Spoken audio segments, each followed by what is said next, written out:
Olá pessoal, eu sou o Bruno Farias e bem-vindo ao meu canal Física Fácil Play. Nessa série de vídeos de agora, a gente vai estudar um pouquinho sobre o movimento circular uniforme. No vídeo 1, nós vamos apresentar a teoria conceitual sobre o movimento circular uniforme, fazer um exemplo, e no segundo vídeo dessa série, nós vamos fazer alguns exercícios. Só para reforçar, só lembrando que o que é considerado como movimento circular. Por exemplo, esses exemplos vocês estão vendo aí. Um carro fazendo a sua trajetória numa pista circular, uma lua orbitando o seu planeta, no caso aqui, o nosso planeta Terra seria a nossa lua, né?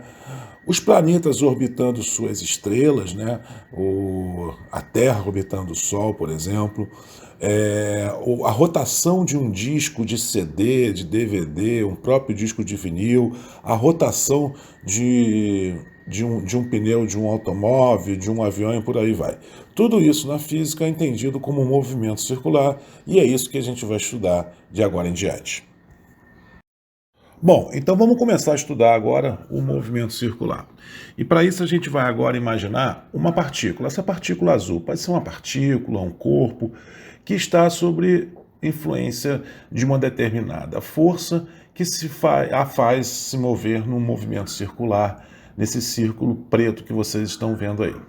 Supondo que esse movimento é no sentido horário, ou seja, no sentido dessa setinha, a gente agora, para facilitar o nosso estudo, a gente vai traçar um eixo x e y com a origem no centro dessa circunferência na qual essa partícula azul, esse corpo azul, realiza o movimento no sentido horário, movimento circular, ok? Essa partícula, nesse instante aí que vocês estão vendo aí agora, ela tem uma velocidade v que a gente chama de velocidade escalar, certo? Toda partícula, todo corpo que está sob influência de um movimento circular, ele tem essa componente da velocidade, né, a velocidade escalar v, e tem também uma aceleração a, que vocês também estão vendo aí, representada por esse vetor, que sempre aponta para o centro da circunferência, que nós chamamos de aceleração centrípeta. E aí a partícula, o corpo, como vocês queiram, né, ele vai se movimentando. Ele passa da posição inicial para essa posição, depois ele vai estar numa outra posição, depois numa outra posição, e assim por aí vai, certo? Sempre observando o quê? A velocidade escalar v, ela é tangencial à circunferência. E a aceleração centrípeta A, ela sempre ela é ortogonal, né? Ela forma um ângulo de 90 graus com a velocidade escalar v e sempre apontando para o centro da circunferência. Agora vamos fazer uma análise mais detalhada sobre essa velocidade escalar v e colocar um eixo x e y nessa posição aí que vocês estão vendo no momento em que o corpo, né, ele está colocado, ele está passando por esse ponto. Então a gente tem aí o eixo x e o y, uma velocidade sempre tangencial à trajetória, ou seja, tangencial à circunferência, uma velocidade escalar v, e a aceleração centrípeta apontando para o centro. E aí a gente vai decompor essa velocidade escalar v no sentido do eixo x. Então, nós vamos ter aí uma velocidade x decomposta no sentido do eixo x, que é esse vetor verde, né? E também vamos ter uma velocidade no sentido do eixo y, a vy, ok? E aí, abrindo, né, explodindo, dando um zoom nessa situação, a gente tem o vetor v, que é a velocidade escalar naquele instante, com a componente vx no sentido do eixo x e a componente vy no sentido do eixo y. Muito simples, apenas usando aí o Pitágoras, né, a gente deduz que a velocidade escalar v, ela sempre será o quê? A raiz quadrada da velocidade no sentido do eixo x ao quadrado, mais a velocidade no sentido do eixo y ao quadrado. A gente sabe lá do, do movimento uniforme, né? Que velocidade nada mais é do que o quê? É o ΔS, que é o espaço, dividido por ΔT, que é a variação do tempo. Então, velocidade nada mais é que a variação do espaço dividido pela variação do tempo. Qual é o ΔS que uma partícula, que um corpo, ele percorre ao longo de uma trajetória circular? Ela percorre o quê? O perímetro da circunferência, certo? Quando ele faz uma volta completa, ele percorre o perímetro da circunferência. E qual é o perímetro da circunferência? Matematicamente, a gente sabe que o perímetro da circunferência é dado por 2πr. Então, o ΔS, né, percorrido, o espaço percorrido, sendo o perímetro da circunferência, ele é representado pelo 2πr, certo? Substituindo, a gente sabe que então agora a velocidade escalar ela pode ser descrita como 2πr sobre ΔT. E aí agora a gente vai colocar essas duas equações que a gente definiu no nosso corolário azul, famoso corolário azul, tá? Que está aí bem representado. Então eu posso determinar a velocidade escalar V dessas duas formas, certo? Agora vamos introduzir um novo conceito, que é o conceito de radianos. Quando a gente fala em movimento circular uniforme, é muito importante a gente entender esse conceito de radianos. E ele é bastante simples. Vamos lá. Imaginem vocês aí esse arco de circunferência, né, esse arco preto, e esse arco de uma circunferência com um raio Rzinho, R minúsculo, formando esse ângulo aí π, certo? Qual é esse comprimento desse arco que eu estou chamando de S? Vamos tentar entender isso agora. Se o comprimento desse arco S for exatamente o tamanho do diâmetro, o tamanho do raio, né? S é igual a R minúsculo, a gente vai dizer que o quê? 1 radiano equivale ao arco R, ok? Então, 1 radiano está equivalendo ao arco ou seja, esse S, né, esse comprimento S desse arco equivale exatamente ao raio dessa circunferência. Então, o comprimento S ele é equivalente ao tamanho do raio dessa circunferência.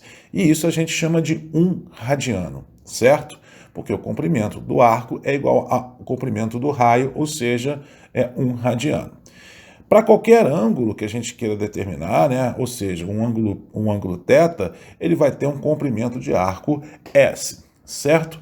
Então, isso aí agora é muito simples, a gente usa uma regra de 3 e diz que o comprimento S do arco é igual ao ângulo que ele forma, θ, vezes o valor do raio, certo? Então, essa equação é que define o comprimento de um arco em radianos, certo? A gente sabe que numa circunferência são 360 graus, 360 graus equivale a 2πr, a gente já viu, né? O perímetro da circunferência é 2πr. Usando isso na nossa equação, ou seja, o 2πr, que é o comprimento do arco S, ele equivale ao quê? Ao ângulo θ vezes o raio da circunferência. E aí a gente tem R minúsculo de um lado, R minúsculo do outro, corta, então a gente chega à conclusão que o ângulo θ, né, ele para uma circunferência fechada, plena, né, de 360 graus, o ângulo θ equivale a 2π radianos, né? Ou seja, 360 graus é equivalente a 2π radianos, certo?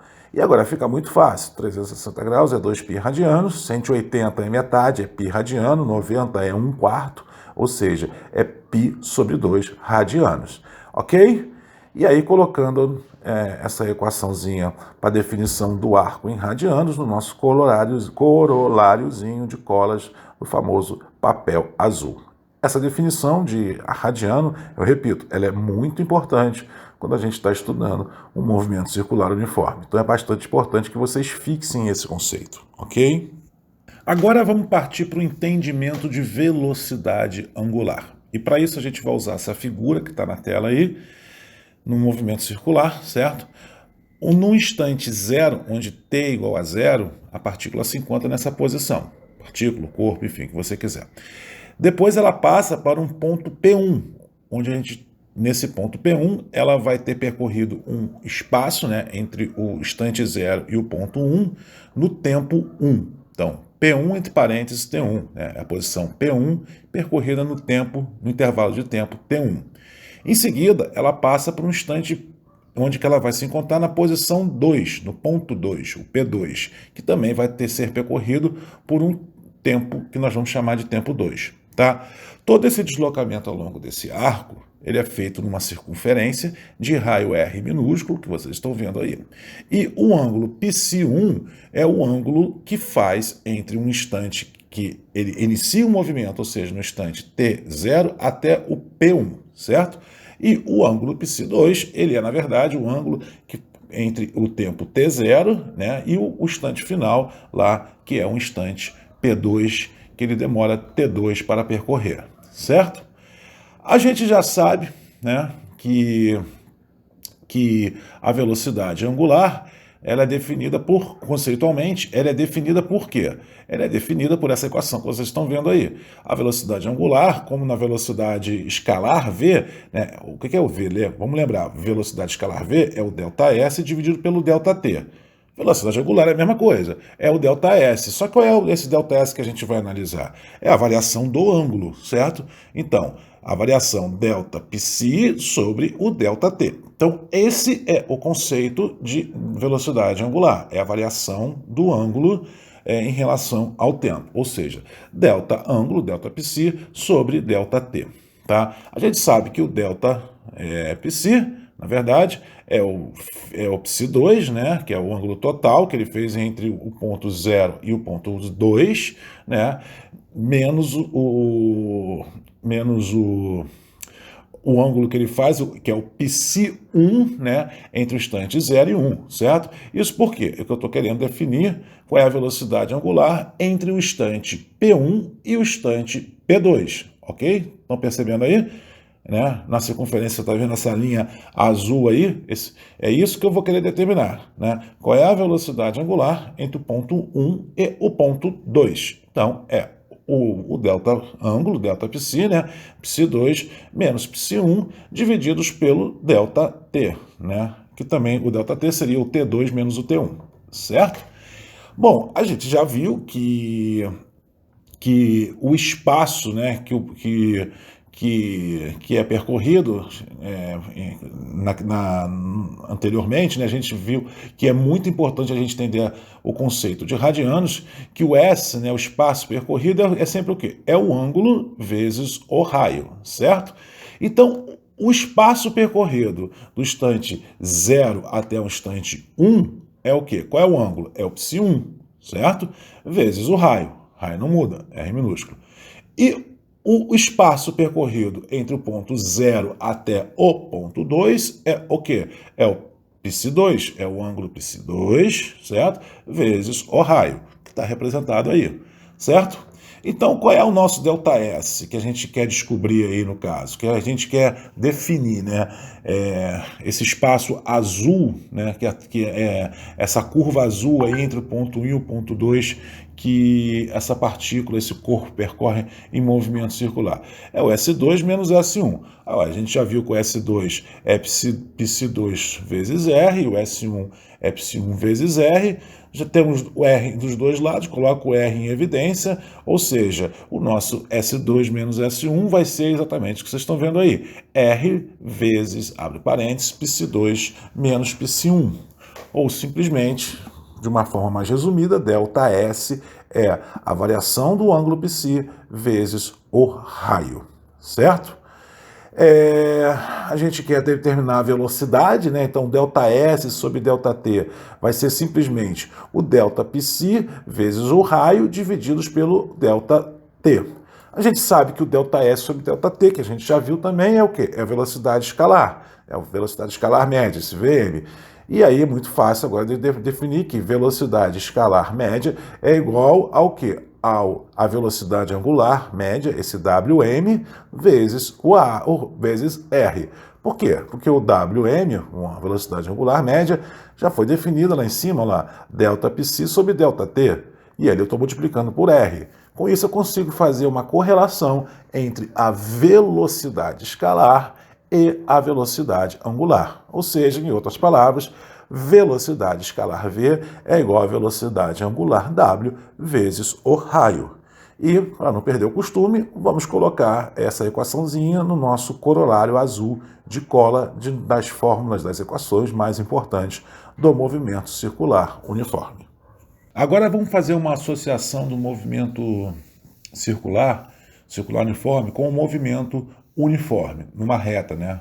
A gente já viu lá que a função horária do movimento uniforme é dado por essa equação que vocês estão vendo na tela aí. S, que é o espaço, é igual a S0, espaço inicial, mais a velocidade vezes o tempo.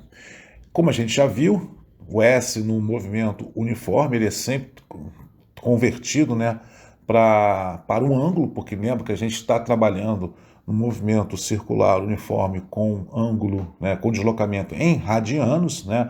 Então é o ângulo que importa, né, nesse movimento, né? Então a função horária angular do movimento circular uniforme, MCU, a gente simplesmente substitui o S, né, pelo ângulo. Então π é igual a π0 mais a velocidade, que não é mais a velocidade escalar, nós estamos tratando de uma velocidade, se a gente está falando em deslocamento em ângulo, nós vamos usar o quê? A velocidade angular, que é o W. Então, π, finalmente, aí fica π igual a π0, que é o ângulo inicial, mais W, que é a velocidade angular, vezes o tempo. Tá? Quando a gente faz uma volta completa em torno da circunferência, certo? Como é que a gente seria essa equação? A gente já viu que o ângulo de 360 graus da circunferência equivale ao quê? A 2π. O ângulo inicial é zero, então 2π é igual a zero mais velocidade angular w vezes o tempo. E aí, finalmente, a gente deriva, a gente chega trabalha essa equação e diz que o W, velocidade angular, é igual ao quê? 2π sobre t. E aí, mais uma equaçãozinha para o nosso corolário de fórmulas papel azul, tá? Para ir completando aí todas as equações que a gente vai usar para o nosso movimento circular uniforme. E agora, finalmente, nós vamos analisar, já que a gente analisou até aqui a velocidade escalar v, a velocidade angular w, vamos falar um pouquinho da aceleração centrípeta. Recordando que a aceleração centrípeta, ela sempre aponta para o centro da circunferência e ela é ortogonal, ou seja, ela faz um ângulo de 90 graus com a velocidade escalar v, que por sua vez é sempre tangente àquele ponto na circunferência, certo?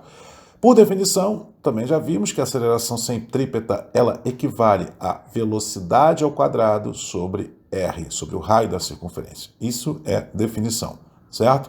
A gente também já sabe que a velocidade escalar v, a gente consegue fazer uma correlação dela com a velocidade angular w. A gente sabe que v é igual a wr, então simplesmente substitui o wr no v, vai ficar wr elevado ao quadrado dividido por r. Tem r ao quadrado em cima, r embaixo, e aí simplesmente a aceleração centrípeta ela também pode ser escrita em função da velocidade angular. Ou seja, a aceleração centrípeta ela tanto faz ser definida como velocidade v, que é a velocidade escalar, ao quadrado sobre r, ou a aceleração centrípeta ela sendo escrita em função da velocidade angular w é igual a w ao quadrado vezes o r. E aí a gente coloca a nossa última cola no nosso papel azul, né, que é a definição da aceleração centrípeta dos dois modos, ou seja, ou pela velocidade escalar v ou pela velocidade angular w. Agora vamos fazer um exercício, um exemplo, para a gente fixar tudo que a gente estudou aqui conceitualmente em movimento circular uniforme. Tá? Então, o enunciado está aí. Um objeto desenvolve um movimento circular perfeitamente plano. Isso quer dizer que ele está desenvolvendo, por exemplo, um disco, né, rodando ali, um disco de CD, rodando num DVD player, um disco de DVD, né, é um movimento circular plano, né? O próprio movimento da roda de um carro, ele é um movimento circular plano, né?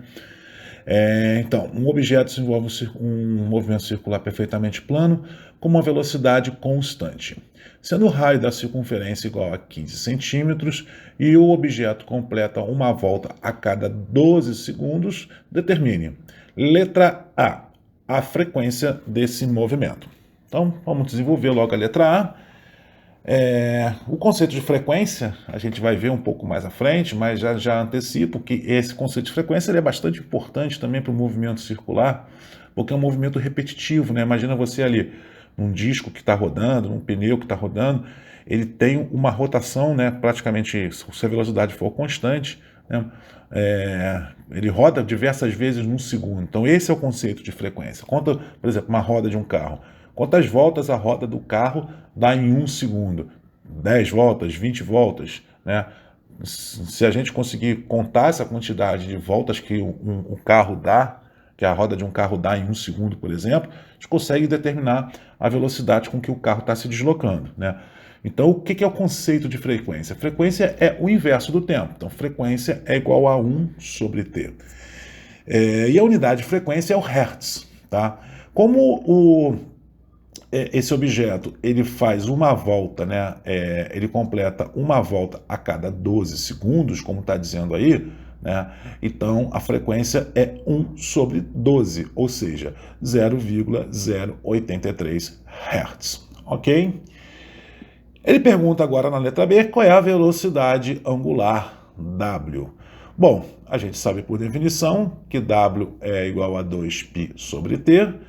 2π sobre 12, que é o tempo, né? Ele demora 12 segundos para dar uma volta. Então, a velocidade angular é π sobre 6 radianos por segundo. Lembrando que, por favor, não confundam. Velocidade angular ela é sempre dada em radianos, porque ela mede a variação de deslocamento entre ângulos, certo? É diferente da velocidade escalar, que é o que a gente vai ver no próximo item aí. Então, velocidade angular é π sobre 6 radiano. E aí a gente vai agora para a letra C para determinar a velocidade escalar linear, tá? Velocidade a gente também já sabe que é igual a W vezes R. Então, quem é o W? Velocidade angular, π sobre 6, vezes o raio, que é 15 centímetros. Lembrando que a gente sempre tem que trabalhar com o Sistema Internacional de Unidades. Centímetro não é no Sistema Internacional de Unidades. A unidade de distância, né, de comprimento, enfim, ela é 1 metro. Então, 15 centímetros equivale a 0,15 metros. Tá? Então, π vezes 6, π dividido por 6, vezes 0,15, isso vai me dar uma velocidade escalar, aí agora sim, 0,785 metros por segundo. Ok? Bom, vamos para a letra D. A aceleração centrípeta que esse objeto desenvolve. A gente já sabe que a aceleração centrípeta ela pode ser definida por duas maneiras. Ou a gente pode determinar ela usando o conceito de velocidade escalar, que é o V2, que é o V ao quadrado sobre R, ou pelo conceito de velocidade angular, W, que é W ao quadrado vezes o R. Vamos fazer usando a velocidade escalar, que a gente já calculou, 0,0785 ao quadrado, divididos pelo raio, 0,15, bota numa calculadora, vai me dar aí 0,04 metros por segundo ao quadrado. Se eu quiser calcular também pelo módulo, pelo segundo módulo, pela velocidade angular W, é só substituir. A gente também já sabe que o W, que é a velocidade angular, é π sobre 6, eleva ao quadrado, vezes 0,15, bota numa calculadora, e vai me dar também que a aceleração centrípeta é igualzinha, não poderia ser diferente, né? 0,04 metros por segundo ao quadrado. Ok? Agora vamos para a letra E. Letra E diz o seguinte, ele pergunta, no instante t igual a 3 segundos, qual as componentes Vx e Vy da velocidade? Bom, a gente sabe que o eixo x e o eixo y, né, o eixo de coordenadas, ele foi colocado com a sua origem no centro da circunferência, e ele partindo ali do instante t0, que é essa posição que vocês estão vendo, o 3 segundos, ou seja, ele estaria aonde? Ele estaria exatamente nesse ponto aí da circunferência. Porque a circunferência, né, ela é dividida em 4 quadrantes iguais, de 90 graus.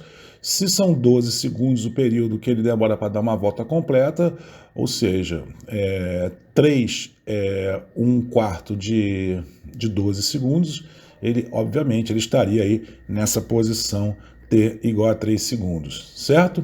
E ele pergunta quais são os componentes da velocidade Vx e Vy. A velocidade escalar V, ela sempre, lembrando sempre que ela é tangencial ao ponto onde a partícula, onde o corpo se encontra na circunferência, ela tem esse sentido para baixo, né? Porque o movimento ele é no sentido horário, certo? E aí o que a gente vai determinar? As componentes que ele quer. O Vx, bom, ele é igual a zero, porque você não tem nenhuma projeção da velocidade, né, no sentido do eixo x, então o Vx é igual a zero, e o Vy é igual ao quê? É igual a menos V, porque ele está apontando para o sentido negativo do eixo y. Ou seja, a gente já havia calculado o V, velocidade escalar, já tinha determinado que era 0,785, então aí está a resposta. Vx é igual a zero, né? E o Vy é menos 0,0785, ok? E aí, respondendo a letra F, ele pede também a aceleração centrípeta nesse ponto de 3 segundos. Tá? A gente faz a decomposição aí, né? Faz a sinalização da aceleração centrípeta, ela aponta para a esquerda, ou seja, no sentido contrário ao sentido positivo do eixo x, então a gente logo de cara, a gente já sabe que a aceleração centrípeta ela é negativa, menos a. E a gente já havia calculado que a aceleração centrípeta ela é 0,04, ou seja, menos 0,04 metros por segundo ao quadrado. E agora, finalmente, a letra G, ele pede o instante t igual a 4 segundos. Quais as componentes Vx e Vy da velocidade?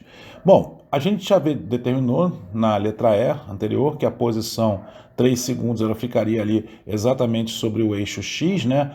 E o t igual a 4 segundos ele estaria mais ou menos aí nessa posição que vocês estão vendo aí.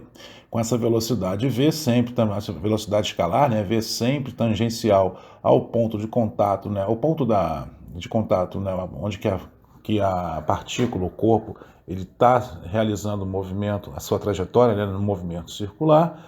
E o que a gente vai determinar agora? A gente vai determinar o que ele pede, né, o Vx e o Vy. Eu vou tirar o enunciado para ficar um pouco maior o tamanho da tela e vou traçar agora um raciocínio que vocês vão acompanhar, que do ponto t igual a 0 até o ponto t igual a 4 segundos, o deslocamento que esse corpo fez foi um ângulo π. Ou seja, qual é o valor desse ângulo? Esse ângulo é 4 segundos, que é o tempo que ele vai do instante t0 até essa posição, 4 segundos, divididos por 12, que é o tempo total que ele demora para percorrer essa trajetória circular. Isso vezes 360, para a gente chegar no valor do ângulo π. Tá? Fazendo essas contas aí, a gente chega à conclusão que esse ângulo π ele equivale a 120 graus, certo? Então agora eu vou colocar o diagrama aí de corpo livre, né, o desenho da figura, né, que a gente está analisando, do problema. Então eu mantenho a originalidade do problema, né, ou seja, o eixo x e o eixo y nessa posição, né, e agora eu vou traçar um novo eixo, né, que é esse eixo vermelho menos escuro, ou seja, menos grosso, né?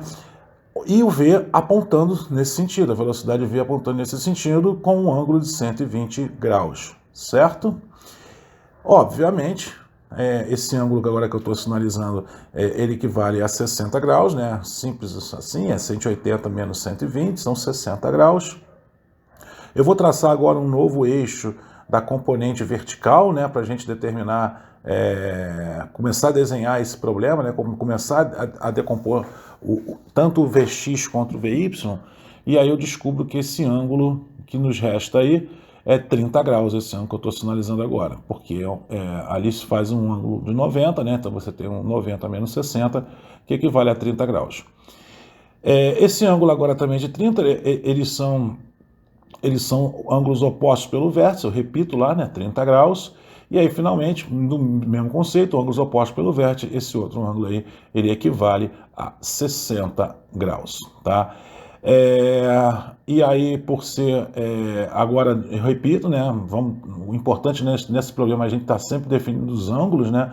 agora é 30 graus esse ângulo que a componente V faz com o eixo Y, o eixo vertical Y, né? E agora agora eu já posso começar a traçar as minhas componentes, que vocês estão vendo em verde aí. O Vx eu jogo ele no sentido do eixo X, tá? E o Vy agora eu jogo ele no sentido do eixo Y. Mas primeiro vamos calcular o Vx, tá? O Vx a gente vai saber que é o quê? Simplesmente usando trigonometria, né? Vx é igual ao quê? Ao V, a velocidade V escalar, vezes o seno de 30, certo? A gente já calculou V, que é a velocidade escalar, que é o 0,0785. Seno de 30 graus, ele equivale a meio. Então, o Vx, ele é 0,0393. Importante ressaltar que ele é negativo, porque ele está no sentido contrário, tá? Repara lá que o vetor verde do Vx, ele vai em o sentido dele, né, é contrário ao sentido positivo do eixo x. Por isso que a velocidade em x é menos 0,0393.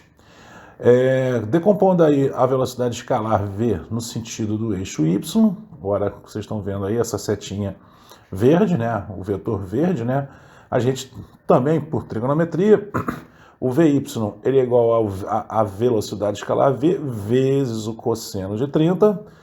O Vy a gente já determinou, 0,0785, e o cosseno de 30 é a raiz de 3 sobre 2, que equivale a 0,866. Fazendo essas contas, mais uma vez dizendo que o Vy apontando para baixo, ou seja, no sentido contrário ao valor crescente, ao valor positivo do eixo y, ele vai ser negativo. Então ele vai ser o 0,0785 vezes, perdão, 0,0785 vezes 0,866, que vai dar 0,680 negativo. Ou seja, está aí resolvido o nosso problema. Ok? Então é isso, pessoal. A gente viu nesse vídeo a teoria sobre movimento circular uniforme, fez um exemplo e agora a gente vai passar para fazer alguma série de exercícios no próximo vídeo. Obrigado. Se gostou do vídeo, deixe o seu like. Um abraço.